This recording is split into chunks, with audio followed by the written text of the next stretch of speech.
Meet Hiro, a young man who seemed to have everything: a good job, a nice apartment, and a never-ending to-do list.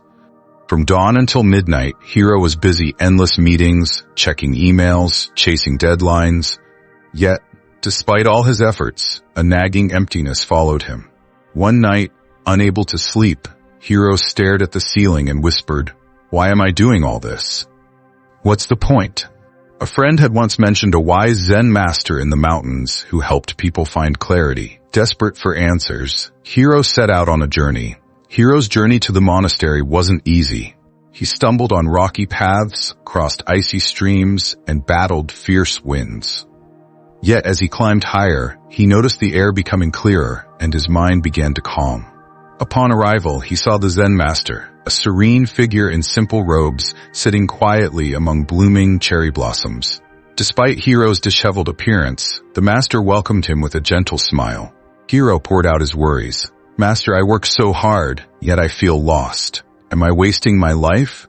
The master didn't respond immediately. Instead, he brought out a large, empty glass jar and placed it between them. Beside the jar were large rocks, small pebbles, and sand.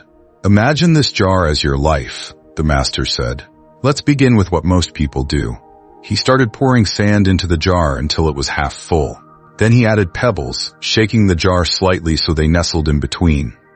Finally, he tried adding the large rocks, but they couldn't fit. The master gestured towards the overflowing jar.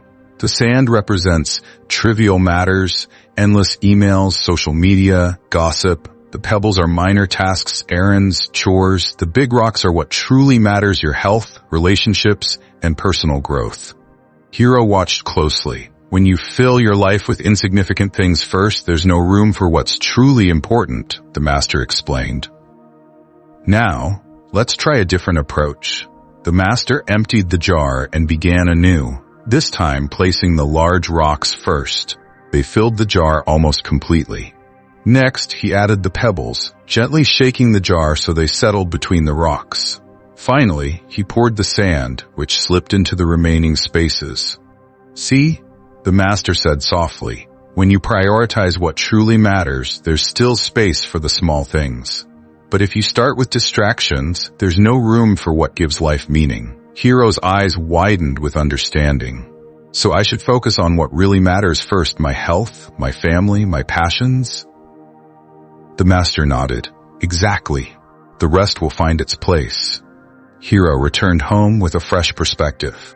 Instead of starting his day with emails and meetings, he began with meditation, exercise, and breakfast with his loved ones. He learned to say no to unnecessary tasks and took time to nurture his passions. Soon, the emptiness he once felt was replaced with a deep sense of fulfillment.